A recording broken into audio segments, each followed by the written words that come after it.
Hi, this is Phil Greenwood in our next section of the Wisconsin Entrepreneurial Bootcamp Financial Statement Backgrounder series of podcasts.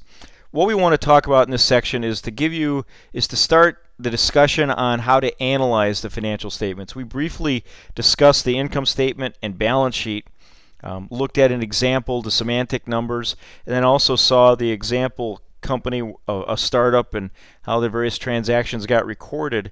Now we want to be able to take an income statement and balance sheet and begin to create some ratios or measurements out of it to make a little more sense out of the trends in the company.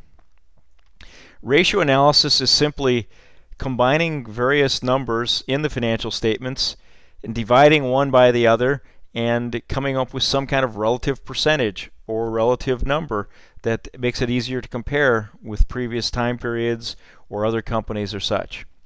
Sometimes ratios do include non-financial numbers. We're going to stay with the financial side today, but you periodically come across efficiency ratings that may not include expenses or revenues, but it's just simply a ratio is a ratio, one number divided by another in relation to another. From a financial standpoint, we use ratios to look at the financial health of a company, including the operating results, but also we use financial ratios to help guide our projections. Sometimes we want to take our historical data and try to estimate several years out how well we might be doing based on the trends in the company, and the ratios help us do those projections by setting our future numbers to be consistent with the relationships that we see historically. And really where a lot of ratio analysis is used is it helps us understand our business, what's causing the changes in it, and also to draw comparisons, like I mentioned, between companies, between industry averages, between years and such. Just gives us a way to see how we're doing benchmarking ourselves against a variety of different benchmarks. Ratios are used by a variety of people. Managers use them to see how internally the company's doing. Typically, management within a company will have goals that they've set, financial goals, and ratios are one way that they help monitor how they're accomplishing their goals. Stockholders and analysts on Wall Street use ratios as many times as part of their investment decision, whether they should buy or sell a stock in a company.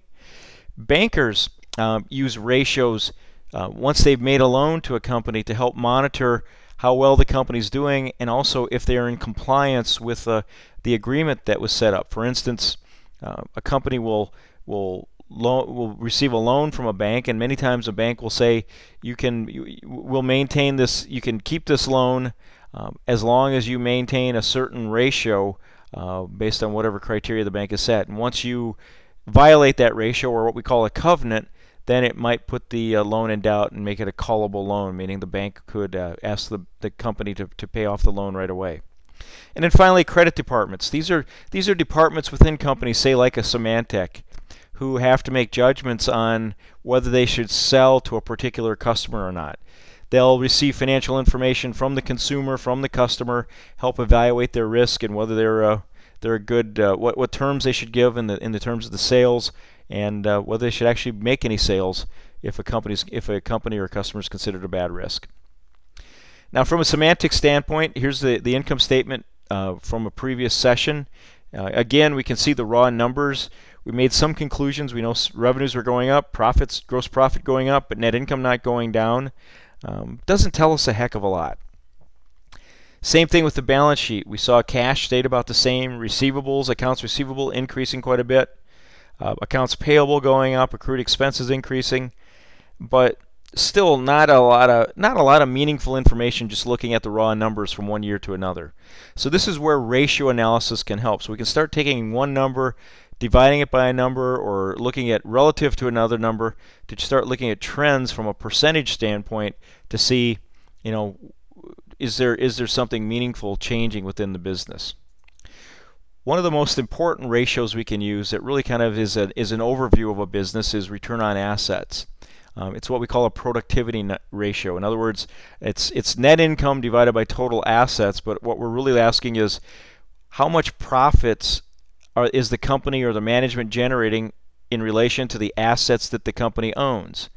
Another way to look at it is net return on assets come out as the calculation as a percentage, and it will tell you for every dollar of assets the company owns, how effective are they generating a percent of income from it. And it's one of the more meaningful ratios that you can calculate to use to compare company to company, companies historically. As long as you have an income statement and a balance sheet, it's a pretty easy number to get at.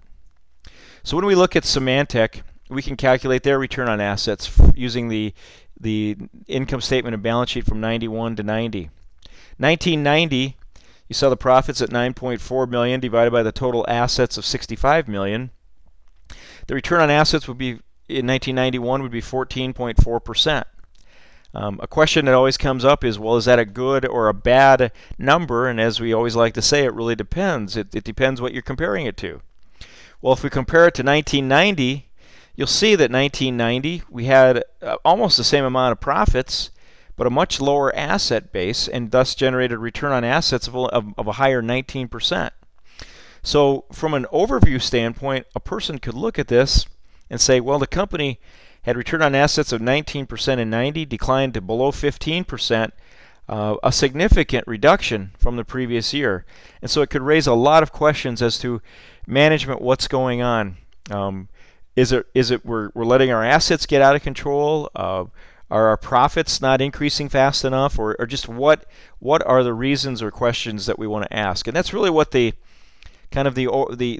reason for return on assets is. It gives you that big picture view of the company and the trends one year to the next, and then you can start drilling down or getting into the details to try to explain, especially in a case like Symantec, why this changed so dramatically lower from 90 to 91.